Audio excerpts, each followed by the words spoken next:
Right, good morning, George. Morning. We're here today for another episode of Dee Teammates. So what we're going to do today is going to ask you about the best five-a-side team that you can put out over your 12 years as a Dee Rangers player. There's loads and loads to pick from, so have you put any thought into it? Yeah. Is it tough? Yeah, very. A lot of players that can't come into the team, but yeah, very hard. Right, okay. Have you got a formation? Yeah, 1-2-1. Right, okay, little diamond, love it. Okay, so only one place to start. Goalkeeper? So a few candidates for goalkeeper. I think Dodgy needs a shout out after last year, helping us win the first trophy we had. His performance against Tarvin in the semi was unbelievable to get us to the final, so shout out for him. We did have another keeper, Chris, in the past, who's exceptional goalkeeper, but didn't really have the longevity. He wasn't here for that long. For me, it's got to be Croggy. Obviously, he's my uncle, which helps, but the fact that he was here for so many years and he continued to perform at the level he did, his distribution was fantastic. I think what was key to Croggy being a top keeper is his talking. He's the most vocal keeper I've ever played with. It makes it a lot easier when you're in the back four to just be where you need to be and make sure you're not making all the mistakes that you usually make. He's not keen on a mistake though, is he? No, loves him.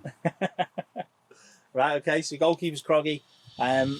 Many years of service and getting into a few teams, to be fair. Is it similar for your defence? No.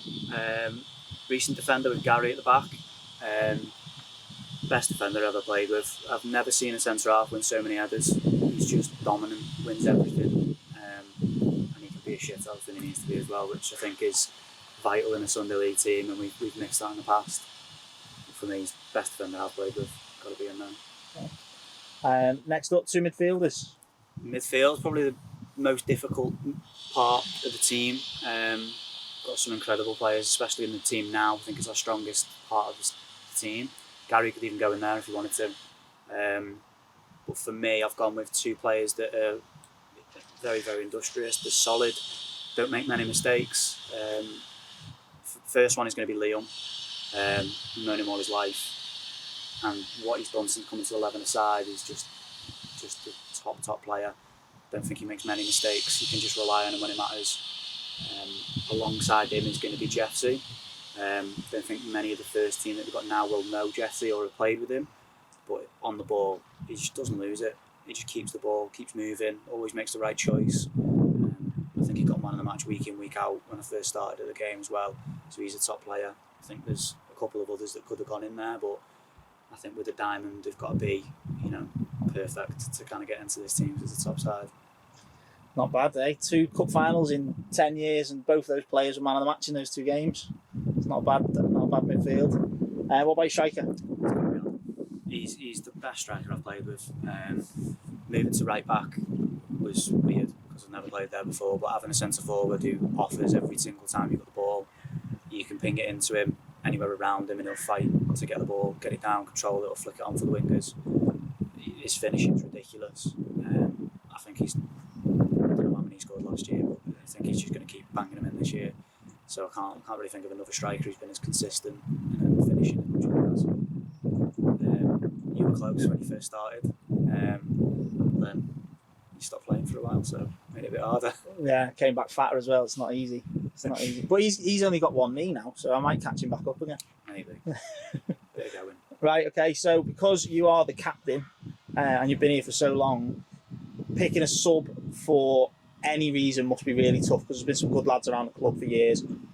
You can have a sub for any reason whatsoever. It's morale, it can be someone who's just missed out on the starting 5, playing ability, whatever you like. Who's made the cut? I mean, there's a few that I thought of. Curly, Craig. There's so many. I've got to be in the hundreds of players I've played with since I come here. So there's been some top players along the way. But I think for consistency and what he brings to the team, I don't think anybody else does. So he needs to be in and around it, which is Jace. When his first season he came here, he was picking up awards because he brings that bite that we didn't have, and I think we missed that for years. And he brings he kind of brings around him that everybody must be at their best of their game. I know it's Sunday League and that's not going to happen, but he gets the best out of the players around him because they know he'll be on their case if they're not. And I think that if you don't have that, it's easy for everyone to switch off, and he kind of he sets a level himself. He very rarely has a bad game, and if you're having a bad game, he lets you know so you can sort it out. Right, brilliant. So do you think after all these years and playing with them lads, playing with lads like Craig, who's been here 7 or 8 years, and you've known him since you were 5, do you think he'll be pissed off he's not made the cut? Probably, but I piss everyone off, don't I? So it doesn't really matter, does it? Fair enough. Well, it's a very solid team, George, as expected with all the players you played with. Well done. Thank you very much.